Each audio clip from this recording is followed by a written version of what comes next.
So it looks like Robyn Dixon has been forced to address the Juan Dixon allegations, and she will have to do it during part 3 of the Real Housewives of Potomac reunion. We have to talk about what we can expect from the reunion and now this new shocking addition.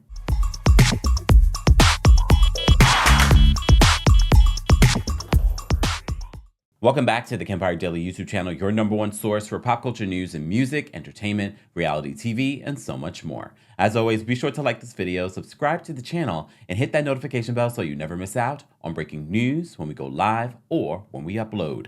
And I know you're probably wondering, Kempire, why do you have a sweatshirt on? Well, I always have a sweatshirt on, but why do you have the hoodie and everything on? Because it's 6 degrees here in New York City. At least the wind stopped from yesterday, but it's still cold. And my heat is all the way up, okay? But it's still a little chilly. And I'm being dramatic, per usual. All right. But it is a Fenty, celebrating the sports, KSPN, whatever. So happy Saturday, guys. As you know, we've been talking endlessly, and honestly, I'm tired of talking about Robyn Dixon. I'm tired. Why is Robyn Dixon here right now? I'm done talking about her. But there's been so many rumors and speculation that Robyn Dixon was fired this week by Andy Cohen on the set of Watch What Happens Live. And I told you, I don't believe that. When the source is mediatakeout.com, I'm like, I'll wait for another confirmation. And I told you, according to a couple of other sources, this was false. False. Okay. But our friends over at TV Deets, per usual, we're checking out the description for the episodes of what we can expect for this 3-part Real Housewives of Potomac reunion. And I actually have to say, based off of the descriptions, it does seem pretty interesting and that it's going to be probably the best part of season 7 for RHOP. But there was a part on part 3 that seems to be a last-minute addition. So backtracking a little bit, for those of you that may have been under a rock and you haven't had time this week because you've been busy, I understand. And you may have missed the full details of what is going on with Robyn Dixon. So it came out, as you know, Giorgio says posted on TikTok receipts from this woman, a hotel receipt, DMs with Juan Dixon. So I told you, according to close friends to Robyn Dixon, she was denying this, that the woman had been communicating and reaching out to other friends. Her was trying to get the story out there. And it's not there's no truth to the story. Well, come to find out, fast forward to this week, Robyn Dixon addressed some of the story on her podcast and then told fans, if you wanted more details, join our Patreon for $5. And all of you were like, this is why she should be let go. Why should we pay an additional $5 to get your story when you have signed up for a reality show? Some of you just want her fired because you feel like she's a fake and a fraud. Okay. We also yesterday talked about Candace doing an interview with Variety and responding to her reaction. She doesn't even know who Robyn is anymore. She doesn't know what is the truth, what is real with her, when she thought she was one of the realists on this cast. If you missed that, be sure to check out yesterday's live that we had.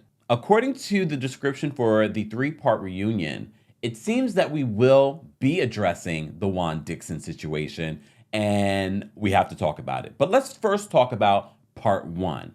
Again, as always, we'll be citing our sources. TV Deets has put this together for us. And part 1, which will air February 19th, which is right around the corner. As you know, the season finale airs this Sunday. They say in the description, in part 1, Ashley reveals the reason behind her recent breakup with Winter House's Luke, we don't care, and what she is set to gain from her divorce settlement with Michael, nothing. Sidebar, my DMV sources spotted Michael Darby last night in the DMV, in DC specifically. Was he with someone? You're probably asking. According to my sources, when he initially arrived, he wasn't. I believe. Okay, we'll get more into that. I'll do that in a separate situation. We'll talk more later. Shh. I gotta confirm information first. Okay, y'all. I mean, at this point, he's a soon-to-be divorced man. They talk about what she's set to gain from this divorce settlement. Pretty much nothing. But she probably is going to get some sort of settlement. But we saw from the preview, she's not getting alimony, and she didn't necessarily fully understand her prenup. So Mia discloses how she and Gordon lost control of their businesses and updates the group on their rocky financial status. Okay, so we'll have a better understanding. As you know, all that played out after the camera stopped rolling. Candace reacts to watching Giselle's allegations against Chris play out and accuses her former friend of bold-faced lies. So we're going to get a lot in part 1 of this reunion. We're going to get a lot. We're going to be talking about Ashley, we're going to be talking about Mia, and we're going to be talking about Candace and Giselle's situation, which will segue us into part 2 of the reunion, which will air on February 26th. All right. So in part 2 of this reunion, they say the rift between Candace and Giselle continues as they address all of Giselle's allegations against Chris from season 7. Here's the thing with Giselle, and we've said this before, even if Giselle's not shading anyone, Giselle cannot argue. She can't defend her point, especially when she has no point. So I already know that Candace is going to eat her up in this moment, because what can Giselle say besides, I felt uncomfortable? Which is a real thing. But we all know, according to allegations, these ladies, some of these ladies, came together before the season began and plotted this whole storyline to avoid the real storyline. Giselle opens up about her recent surgery and dating a younger man. We don't care. Well, the surgery we care about. Hope, all good health. Her dating a younger man, we already know this is not real. I believe on this recent podcast, she was talking about how there is nothing happening there. But the ladies question her willingness to share information about her personal life. Wendy gets fired up about Mia's, quote, assault on her. Well, I don't know why you put it in quotes. It was an assault on her in Miami. Jacqueline joins to reveal her truths about the relationship with Mia. So that will probably come towards the end of the episode where she will confront Mia. So we won't be getting Jacqueline until the second part of the reunion. And we won't be getting Charisse until the third part. So let's break that down. So in part 3, which will air on March 5th, and I believe that's the same, is that the premiere date of the SWV and Escape reality show, I believe, which will only be 6 episodes. And from what I hear, I'm thinking that will be our transition in between Potomac and Atlanta. So I'm thinking we're going to get Atlanta probably April, May. Fingers crossed, fingers crossed. So for part 3, this is what they say. The reunion concludes as Ashley and Candace discuss the events that led to the dissolution of their once burgeoning friendship. I don't remember when it even burgeoned. She brought her on. We know Ashley brought Candace on to the show. Not literally. They use Ashley as the person to bring her onto the show. And I never really saw the friendship that deep. The friendship was not that deep. The husbands join and Chris, well, okay, let's be honest. The only husbands that join are Gordon, Ray, and Chris. Is Juan coming? I thought so. Karen faces off against Charisse and sets the record straight about the rumors of her infidelity. It will be interesting because a lot of you say, all of you guys are hypocrites. Karen has never shared her true story and blah, blah, blah. Y'all do understand. All of us are hypocrites. People that are Robyn fans are hypocrites. People that are Karen fans are hypocrites. People that are Wendy. It's okay to be hypocritical when you're talking about a show of entertainment. Calm down. It's not that deep. I wish we'd lighten up a little bit. And I'm a Taurus and we're pretty serious, but lighten up a little bit.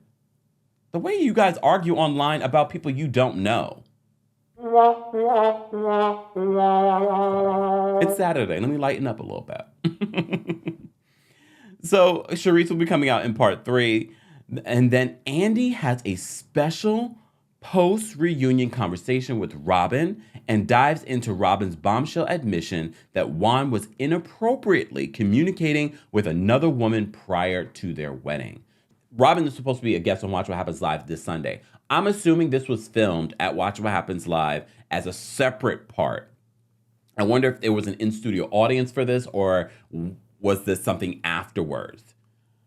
So they're going to add this part to part 3, which I find to be interesting because, okay, how much are you cutting out? Because no matter how you feel about Potomac, I feel like there's a lot they could address and cover in 3 parts.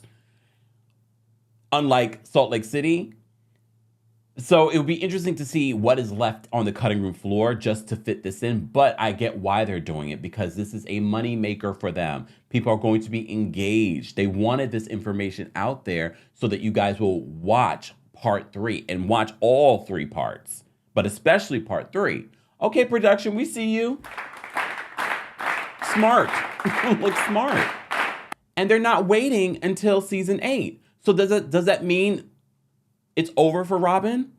Well, hear me out. When I first read this, I said, oh, well, maybe this is saving her job, because now this will be a part of her storyline. Production won't be as mad at her because she didn't include it during the season. But now it's a part of season 7, and now they can transition into season 8, and she can address these cheating situations. But then just now I had the thought, well, maybe they are really wrapping up her story. We met her with Juan. They were divorced, but co-parenting. Fallen in love again. Okay. Got engaged. Got married. There was a cheating situation that broke out online. Okay, we're going to address it, but they're still married. Story wrapped up. I don't know how you guys feel. I've been saying that Robyn's story, because she refuses to really tell her truth, has been wrapped up for a while now.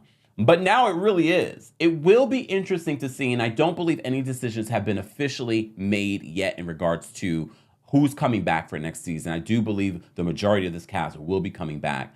I wouldn't be shocked if Robyn does return because of her advocate, Giselle.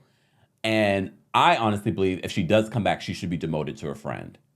She should be. In my opinion, but that's my opinion. It's not that deep. Okay, you all have a right to your opinion, and you will share it in the comment section, but do it constructively. Don't act up. You will be removed.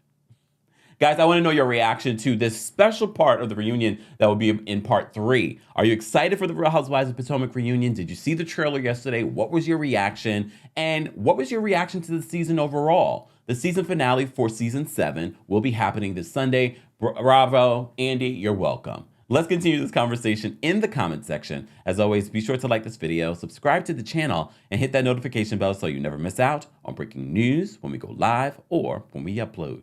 Thanks for watching.